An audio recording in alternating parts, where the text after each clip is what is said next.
l'annuaire, justement, l'annuaire, c'est ça. L'annuaire, c'est un répertoire d'adresses. Il y a beaucoup de répertoires qui existent. C'est quoi les grands? On en a nommé quelques-uns tout à l'heure, là, mais parce que la plupart des... c'est sûr que beaucoup d'entreprises connaissent Page Jaune. On connaît ça. Je pense qu'aussi au Québec, Web Local est quand même assez connu. Est-ce qu'il y a d'autres répertoires qui sont peut-être aussi importants, mais qu'on ne connaît pas parce qu'on n'est pas dans le métier? Oui, tout à fait, Micheline. Et je vous fais une réponse en 3 temps. Oui. Pour ce qui est des répertoires généraux, et pour moi, Page Jaune et Web Local rentrent là-dedans.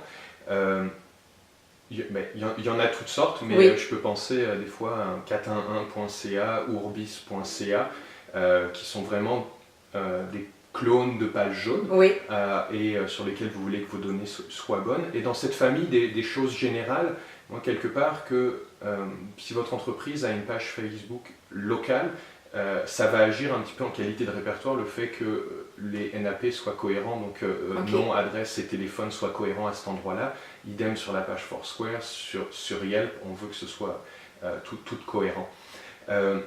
Donc ça, c'est ce qui est pour des annuaires généraux. Ensuite, il peut y avoir des choses qui sont en fonction de votre localisation. Donc à Montréal, par exemple, il y a le site arrondissement.com, sur lequel vous allez vouloir à nouveau, si vous êtes votre entreprise est domiciliée à Montréal, être présent et avec des données à jour et avec il peut y avoir des frais pour pouvoir ajouter le lien vers le site web, mais d'être recensé là-dedans. Mm-hmm. À quelque part, on peut aussi voir toutmontréal.com comme un annuaire, parce qu'effectivement, des fois, vous allez chercher un dentiste à Montréal, tapez dentiste Montréal, dans la première page de résultats, vous voyez toutmontréal.com, la page où ils listent des dentistes, vous préférez être listé que pas listé. À cet endroit-là, il n'y a pas tous les éléments du NAP, parce que c'est souvent juste le nom de l'entreprise et le site web, okay. Mais c'est évident que c'est une autorité à Montréal, vous voulez être dessus. Mm-hmm. Puis le troisième type d'annuaire, ce sont les sectoriels. Ça veut dire que vous êtes un restaurant, vous allez vouloir être listé peut-être sur Urban Spoon, où sont listés les restaurants et où des gens qui fréquentent les restaurants laissent des avis. Mais on a derrière aussi homestars.com pour les gens qui sont entrepreneurs ou rénovation de salles de bain ou name it. Mm-hmm. Vous allez vouloir être là-dessus. Aux États-Unis, on a RateMD pour tous les gens dans la santé, mais ça s'utilise aussi pour les dentistes et autres professionnels de la santé à Montréal. Donc voilà, quelque chose de sectoriel. Et au Canada en général? Oui, okay, tout à fait. Puis un autre point aussi, parfois, tantôt quand on parlait d'annuaire, on parlait de, par exemple, Industrie Canada, où on peut se retrouver listé là-bas par le fait même d'être incorporé au Canada. Mais après, il peut y avoir des éléments sectoriels, par exemple, une entreprise qui va faire dans le transport routier ou qui sont des managers vont être listés sur le site de la Commission Transport Québec. Okay. Et donc, selon l'activité, peut-être qu'un engin de recherche ne va pas regarder les mêmes sites pour évaluer justement la proéminence de telle ou telle entreprise et voir quels sont les acteurs qui doivent sortir là. Et on peut imaginer, au moment de ranker ou positionner des entreprises qui font dans du transport routier, parce qu'il y en a qui ne sont pas listés, mettons sur Commission Transport Québec, que ça joue contre eux. OK. Ça compléterait. Je vous écoute, Adrien, puis j'entends les entrepreneurs dire « Oh mon Dieu, quelle tâche énorme, qu'est-ce que c'est, comment est-ce qu'on fait pour s'assurer de tout ça ?»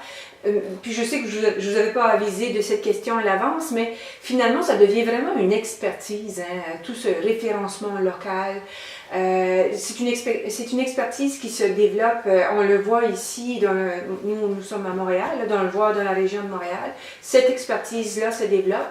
Et vous me direz si vous êtes d'accord ou pas, mais je pense que pour l'entrepreneur, c'est important de peut-être se faire un petit budget pour ça, parce que parmi ces répertoires-là, il va y avoir des répertoires pour lesquels il faudra mettre un petit peu de sous pour assurer la mise à jour. Est-ce que j'ai raison, ou la plupart sont gratuits, ou... J'aime votre question. La plupart sont gratuits ou à des coûts modiques, okay. Mais il faut vraiment séparer ce qui est de pouvoir être inscrit dans un répertoire qui la majorité du temps est quelque chose de gratuit. Mais oui. Par exemple, quand j'ai parlé tantôt de arrondissement.com ou toutmontréal.com, c'est gratuit d'être listé dedans. Le payant pour arrondissement, c'est simplement pour avoir un lien vers son site web.